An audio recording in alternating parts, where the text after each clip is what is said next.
بسم اللہ الرحمن الرحیم۔ سورۃ الفاتحۃ مکیہ۔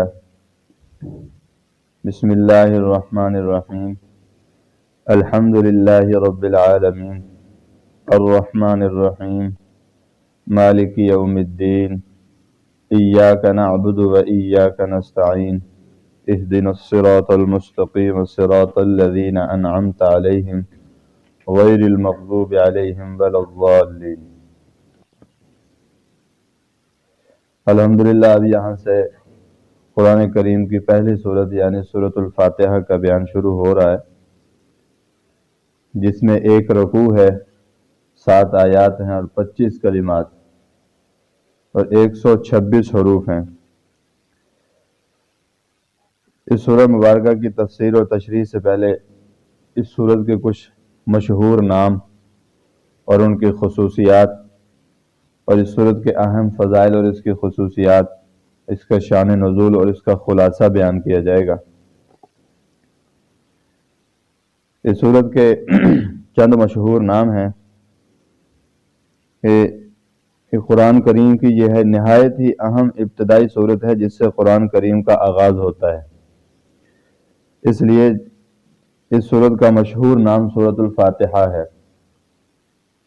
فاتحہ کے معنی ہے ابتدا کرنے والی، آغاز کرنے والی، کیونکہ یہ سورت قرآن شریف کے شروع میں آئی ہے، گویا اس سے قرآن مجید کا آغاز ہوتا ہے، اس لیے اس کا مشہور نام الفاتحہ ہے۔ اس سورت کے علاوہ اور کسی سورت کے اتنے نام یا بے مثال نام وارد نہیں ہوئے، اور اس نام کے علاوہ اور بھی اس سورت کے کئی نام ہیں۔ علامہ جلال الدین سیوطی رحمۃ اللہ علیہ نے ان ناموں میں سے کچھ ناموں کا یہاں پر تذکرہ کیا ہے کہ سب سے پہلے اس کا نام کیا ہے؟ فاتحۃ الکتاب، یعنی کہ کتاب کو ابتدا کرنے والی، کتاب کو شروع کرنے والی۔ دوسرا فاتحۃ القرآن، قرآن کو شروع کرنے والی۔ اور تیسرا کیا ہے؟ ام الکتاب، پوری کتاب کی ماں ہے۔ یہاں سے کیا مراد ہے کہ ام الکتاب پورے، ویسے کل بیان کیا گیا تھا کہ تمام آسمانی کتابیں جو پہلے گزری ہیں ان سب کی ماں قرآن کریم ہے، اور پورے قرآن کی ماں سورۃ الفاتحہ ہے، اور سورۃ فاتحہ کی ماں بسم اللہ، اور بسم اللہ کا جو ہے کیا نام ہے، اس کی ماں کیا ہے؟ با ہے۔ اسی طرح اس کو ام الکتاب بھی کہتے ہیں، اور اس سورت کو ام القرآن بھی کہتے ہیں، اور قرآن العظیم اور 7 مثانی، جیسے قرآن میں فرمایا وَلَقَدْ آتَيْنَاكَ سَبْعًا مِّنَ الْمَثَانِي وَالْقُرْآنَ الْعَظِيمِ، اس سورت کو 7 مثانی بھی فرمایا اور قرآن عظیم بھی فرمایا، کہ اللہ پاک اپنے نبی سے فرمایا وَلَقَدْ آتَيْنَاكَ، کہ ہم نے آپ کو عطا کی 7 مثانی اور قرآن عظیم، یعنی سورۃ فاتحہ اس سے مراد ہے۔ اور اس کو سورۃ النور بھی کہتے ہیں اور سورۃ الحمد بھی کہتے ہیں۔ اس کے اندر اللہ پاک کی انسان بزرگی اور حمد و ثنا بیان کرتا ہے، اور سورۃ الشکر بھی کہتے ہیں، اس کے ذریعے سے انسان اللہ پاک کا شکر ادا کرتا ہے۔ اور اس کا نام دوسرا کیا ہے؟ سورۃ الدعا، اس کے اندر اللہ پاک سے انسان اپنی دعا اور التجا کا درخواست بیان کرتا ہے۔ دوسرا سورۃ السوال، اس سورت کے ذریعے سے اللہ پاک سے سوال کیا جاتا ہے۔ اب یہ جو چند نام ہیں، بعض ناموں میں مفسرین کا اختلاف ہے اور بعض میں اتفاق ہے، لیکن اکثر و بیشتر ناموں میں متفق علیہ ہیں۔ غرض اس سورت مبارکہ کے جتنے زیادہ نام ہیں قرآن کریم کی کسی دوسری سورت کے بارے میں اتنے زیادہ نام منقول نہیں ہوئے، اور یہ اس بات کا کھلا ہوا ثبوت ہے کہ عظمت اور بزرگی اور خصوصیات کے لحاظ سے اس سورت کو نہایت اعلیٰ درجہ اور بلند مقام حاصل ہے۔ اب اس سورت کی فضائل اور خصوصیات کیا ہیں؟ اول سب سے پہلی اور ظاہری خصوصیت تو یہ ہے کہ قرآن کریم کی ابتدا اس سے ہو رہی ہے۔ سب سے خصوصیت میں قرآن کریم کی ابتدا کہاں سے ہو رہی ہے؟ سورۃ الفاتحہ الحمدللہ سے ہو رہی ہے۔ اور دوسری خصوصیت اس میں یہ ہے کہ نماز بھی اسی سے شروع ہوتی ہے، نماز بھی اسی سے شروع ہوتی ہے، اور ہر نماز میں، چاہے وہ نماز فرض ہو چاہے نماز واجب ہو یا نماز سنت ہو یا نفل ہو، اس سورت کی تلاوت کو واجب قرار دیا۔ جس نماز کے اندر سورۃ الفاتحہ نہ پڑھی جائے وہ نماز نہیں ہوتی۔ اور تیسری خصوصیت اس کی یہ ہے کہ قرآن کریم کی سب سے پہلی سورت جو مکمل طور پہ نازل ہوئی وہ یہی سورت ہے۔ یعنی وہ اور بھی صورتیں نازل ہوئی ہیں، لیکن کبھی ایک آیت، کبھی 2 آیت، کبھی 4 آیت، پوری صورت جو نازل ہوئی ہے وہ سب سے پہلے سورۃ الفاتحہ ہی ہوئی ہے۔ اور سورۃ مزمل اور سورۃ اقرا اور سورۃ مدثر کی چند آیات یہ ضرور اس سے پہلے نازل ہوئی ہیں، مگر مکمل طور پر کوئی سورت اس سے پہلے نازل نہیں ہوئی۔ اور چوتھی خصوصیت یہ ہے کہ یہ سورت ایک حیثیت سے پورے قرآن کا متن ہے۔ پورے قرآن کا متن، پھر وہی بات آ گئی کہ پورے قرآن کا مجموعہ سورۃ فاتحہ ہے، اور سارا قرآن اس کی تشریح ہے، اس کی شرح ہے اور اس کی تفسیر ہے۔ اس وجہ سے کہ قرآن کریم کے مقاصد ایمان اور اعمال صالحہ میں دائر ہیں۔ پورا قرآن اگر اندر بندہ پڑھے تو پورے قرآن سے سبق کیا حاصل ہوتا ہے کہ ایمان کو مضبوط کرنا، اللہ کی ذات پر ایمان رکھنا، اور ایمان کے بعد پھر کیا ہے، اعمال صالحہ کی طرف رجحان کرنا۔ پورے قرآن کا خلاصہ یہی ہے، اور ان دونوں امور کے بنیادی اصول سورۃ فاتحہ میں موجود ہے۔ سورۃ فاتحہ کے اندر سب سے پہلے ایمانی حالت، ایمانی دعویٰ کہ میں ایمان لاتا ہوں کہ الحمدللہ رب العالمین، کہ تمام کی تمام تعریفیں اس اللہ کے لیے ہیں جو سارے جہانوں کو پالنے والا ہے۔ الرحمن الرحیم، اللہ کی بڑائی، مالک یوم الدین، یہ اللہ کی بڑائی، اور پھر ایاک نعبد و ایاک نستعین، یہ ہم اللہ سے مانگ رہے ہیں اور اللہ کے سامنے اپنی احتیاج اور اپنی نیاز مندی کا اظہار کر رہے ہیں۔ اب حدیث میں جناب رسول اللہ صلی اللہ علیہ وسلم نے جو اس سورت کے فضائل کے متعلق ارشاد فرمایا وہ یہ ہے کہ حضور علیہ السلام نے ارشاد فرمایا کہ قسم ہے اس ذات کی جس کے قبضہ میں میری جان ہے کہ سورت فاتحہ کی نظیر نہ تورات میں نازل ہوئی ہے، نہ زبور میں نازل ہوئی ہے، نہ انجیل میں نازل ہوئی ہے، اور نہ خود قرآن میں اس کی طرح کوئی اور سورت نازل ہوئی ہے۔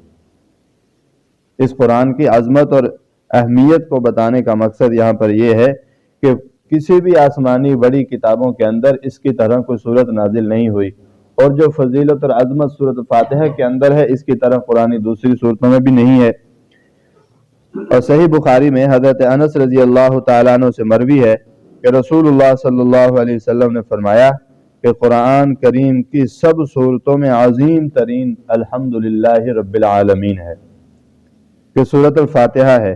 مسلم اور نسائی میں حدیث ہے کہ ایک مرتبہ حضور علیہ السلام کے پاس حضرت جبرائیل علیہ السلام بیٹھے تھے کہ اچانک اوپر سے ایک زوردار آسمانوں سے آواز آئی، دھماکے کی سی آواز آئی۔ تو حضرت جبرائیل علیہ السلام نے اوپر دیکھا اور فرمایا کہ آج آسمان کا وہ دروازہ کھلا ہے جو آج سے پہلے کبھی نہیں کھلا تھا۔ تو وہاں سے ایک فرشتہ آپ کی صلی اللہ علیہ وسلم کی خدمت میں حاضر ہوتا ہے اور آ کے عرض کرتا ہے، یا رسول اللہ مبارک ہو آپ کو اور خوشی ہو آپ کو کہ اللہ پاک نے آپ کو 2 نور عطا فرمائے۔ کون سے 2 نور؟ ایک سورۃ الفاتحہ الحمدللہ رب العالمین، اور دوسرا نور سورۃ البقرہ کی چند آخری آیات، آمن الرسول سے لے کر آخری آیت۔ یہ 2 نور آپ صلی اللہ علیہ وسلم کو عطا فرمائے گئے، اور ایک ایک حروف کے اندر سورۃ فاتحہ اور سورۃ بقرہ کے آخری آمن الرسول سے آخر تک ایک ایک حرف کے اندر نور بھرا ہوا ہے۔ اب اس کا شان نزول کیا ہے؟ سورۃ فاتحہ کس طرح نازل ہوئی اور کس وجہ سے نازل ہوئی؟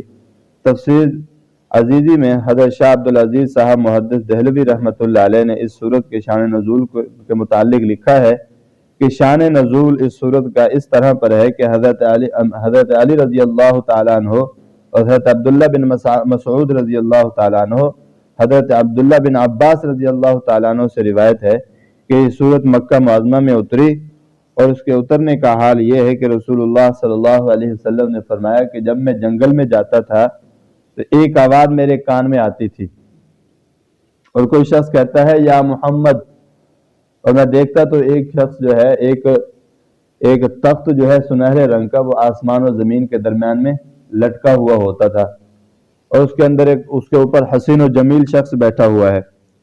میں اس آواز سے خوف زدہ ہوتا تھا۔ جب یہ ماجرا کئی دفعہ دیکھا تو ورقہ بن نوفل جو حضرت خدیجہ رضی اللہ تعالیٰ عنہ کے چچا زاد بھائی ہیں، ان سے اس بات کا تذکرہ فرمایا تو انہوں نے فرمایا کہ اے محمد، آپ اس چیز سے گھبرایا نہ کریں، دوبارہ جب یہ آواز آپ کو آئے تو آپ غور سے توجہ سے سننا کہ وہ کیا کہتے ہیں۔ اسی طرح جب حضور صلی اللہ علیہ وسلم نے فرمایا کہ میں دوبارہ جنگل میں گیا تو مجھے آواز آئی کہ مجھے کہا کہ یا محمد، میں نے کہا لبیک، یعنی کہ میں حاضر ہوں۔ اس نے کہا، جب اس دن آواز آئی تو اس نے کہا کہ میں جبرائیل ہوں، میں جبرائیل ہوں، آپ گھبرائے نہیں، میں اللہ کی طرف سے آپ کے پاس ایک تحفہ لے کر آیا ہوں۔ پھر آپ نے اس امت کے نبی ہیں اور پھر مجھ سے کہا کہ کہو اشہد ان لا الہ الا اللہ واشہد ان محمدًا عبدہ ورسولہ، پہلے کلمہ شہادت پڑھوایا کہ میں گواہی دیتا ہوں کہ کوئی نہیں عبادت کے لائق حضرت محمد مصطفیٰ صلی اللہ علیہ وسلم اللہ کے بندے اور رسول ہیں، اور پھر دوسری دفعہ کہا کہ کہو الحمدللہ رب العالمین، اور پوری سورۃ والضالین تک حضرت جبرائیل علیہ السلام نے حضور علیہ السلام کو سکھائی۔ اور یہ ہے سورت کا شان نزول۔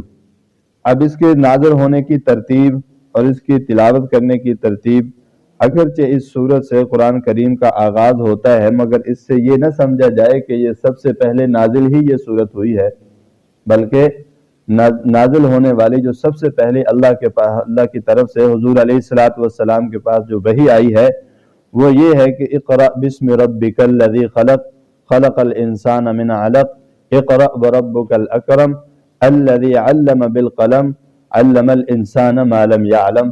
یہ پہلی اقرأ بسم ربک الذی کی پہلی 5 آیات ہیں جو سب سے پہلی وحی نازل ہوئی۔ قرآن کریم کی ترتیب تلاوت اور ہے اور اس کی ترتیب نزولی اور ہے۔ قرآن کریم جو 23 سال کے عرصہ میں حضور علیہ السلام پر تھوڑا تھوڑا نازل ہوا، وہ وقت، حالات اور حکمت کے مطابق نازل ہوا۔ جیسے ہی کوئی حکم یا کوئی حالات یا کوئی وجوہات بنتی تھیں، اس کے مطابق اللہ کی طرف سے قرآن پاک نازل ہوتا تھا۔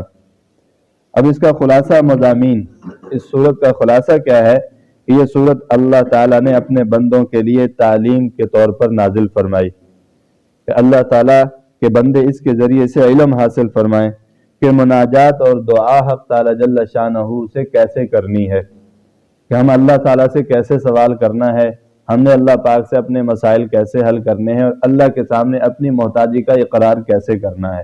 یہ ایک بطور تعلیم کی صورت ہم کو ملی ہے کہ ہم نے اللہ کے سامنے اپنے آپ کو کیسے جھکانا ہے۔ آگے فرمایا کہ اس سورت کی ابتدائی آیات الحمدللہ رب العالمین، اس کے اندر اللہ تعالیٰ کی حمد و ثنا ہے، اور آخری 3 آیات میں بندہ کی طرف سے دعا اور درخواست کا مضمون ہے، اور درمیانی ایک آیت میں کچھ حمد و ثنا کا پہلو ہے اور کچھ دعا و درخواست کا پہلو۔ اس طرح یہ سورت گویا ایک عارضی بن گئی۔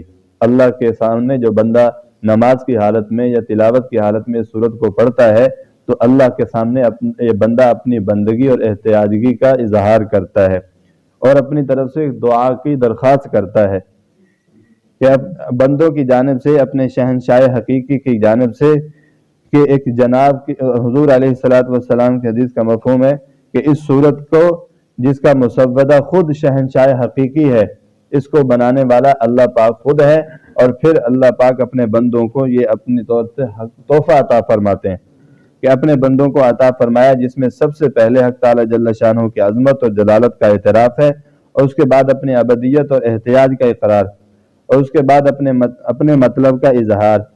صحیح مسلم میں ایک حدیث قدسی حضرت ابو ہریرہ رضی اللہ تعالیٰ عنہ سے مروی ہے کہ رسول اللہ صلی اللہ علیہ وسلم نے فرمایا کہ اللہ تعالیٰ کا ارشاد ہے کہ میں نے صلاۃ یعنی سورۃ فاتحہ کو اپنے بندے کے درمیان آدھا آدھا تقسیم کر دیا، یعنی حمد و ثنا میرے لیے ہے اور دعا و درخواست بندہ کے لیے۔ جب بندہ الحمدللہ رب العالمین کہتا ہے تو اللہ تعالیٰ فرماتا ہے کہ میرے بندہ نے میری حمد و بیان کی اور میری حمد و ثنا بیان کی۔ جب وہ الرحمن الرحیم کہتا ہے تو اللہ تعالیٰ فرماتا ہے کہ بندہ نے میری خصوصی تعریف کی اور جب بندہ مالک یوم الدین کہتا ہے تو اللہ تعالیٰ فرماتے ہیں میرے بندہ نے میری بزرگی بیان کی، اور جب بندہ کہتا ہے ایاک نعبد و ایاک نستعین تو اللہ تعالیٰ فرماتے ہیں کہ یہ میرے اور میرے بندہ کے درمیان میں ہے، اور میرے بندہ کے واسطے وہ سب کچھ ہے جو اس نے طلب کیا۔ اور جب بندہ کہتا ہے اہدنا الصراط المستقیم صراط الذین انعمت علیہم غیر المغضوب علیہم ولا الضالین تو اللہ تعالیٰ فرماتے ہیں کہ یہ میرے بندے کے لیے ہے، اور جو کچھ اس نے مجھ سے مانگا ہے میں اس سے سب کچھ عطا فرماؤں گا۔ یعنی اس سے کیا پتہ چلتا ہے کہ یہ مکمل سورۃ فاتحہ شروع کہ سب سے پہلے اللہ کی حمد و ثنا ہے، پھر اپنی عاجزی اور اپنی بے کسی اور اپنی مجبوری کا اظہار ہے کہ اللہ پاک کے سامنے ہم جب دعا کرتے ہیں تو سب سے پہلے اللہ کی بڑائی بیان کریں اور اللہ کی بزرگی بیان کریں۔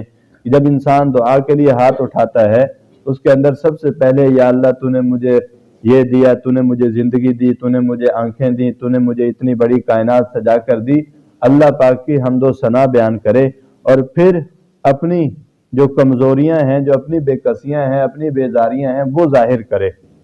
اس کے بعد جب اللہ سے کوئی بھی سوال کرے گا تو اللہ فرماتے ہیں کہ میں نے اپنے بندے کو وہ سب کچھ عطا کر دیا جو اس نے مجھ سے مانگا تھا۔ اللہ اکبر۔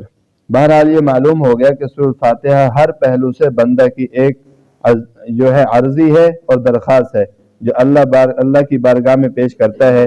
اب جن پرشوکت یا عظمت شاہی القاب سے عرضی کو پیش کرتا ہے اور اللہ تعالیٰ اس کو قبول فرماتے ہیں، یہ سب سے اعلیٰ اور اعظم طریقہ یہی ہے۔ اللہ پاک ہم سب کو اس کے اوپر عمل کرنے کی توفیق عطا فرمائے، اور حق تعالیٰ جل شانہ اس سورۃ فاتحہ کی برکات اور انوارات سے ہم سب کو جو ہے منور فرمائے، اور جتنے بھی اس کے فائدے ہیں، اس کے برکات ہیں، سب کو جو ہے اللہ پاک اس پر عمل کرنے کی توفیق عطا فرمائے۔ وآخر دعوانا ان الحمد للہ رب العالمین۔ اللهم لك الحمد كما أنت أهله وصل على محمد كما أنت أهله فإنك أنت أهل التقوى وأهل المغفرة يا رب لك الحمد كما ينبغي لجلال وجهك وعظيم سلطانك يا أحدا صمدا لم يلد ولم يولد ولم يكن له كفوا أحد۔ اے اللہ جو سنا کہا اس پر عمل کرنے کی توفیق عطا فرما، سورۃ فاتحہ کی تمام برکات اور انوارات ہمیں نصیب فرما۔ سبحان ربک رب العزت عما یصفون والسلام علی المرسلین والحمد للہ رب العالمین۔ آمین برحمتک یا ارحم الراحمین۔